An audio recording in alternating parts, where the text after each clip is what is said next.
While it is true na constitutional duty ng House na to act on the impeachment complaint, meron ho silang choice kung i-endorse sila o hindi.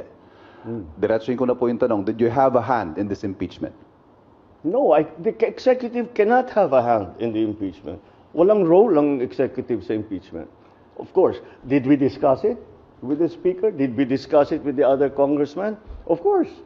And tinatanong, anong plano ninyo? Ano ba talagang gusto ninyong gawin?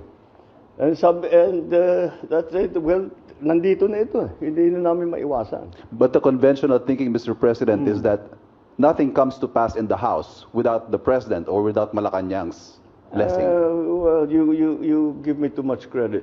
But again, what the House has done is clearly the mandate that they have been, the constitutional mandate that they have to proceed with the impeachment complaints.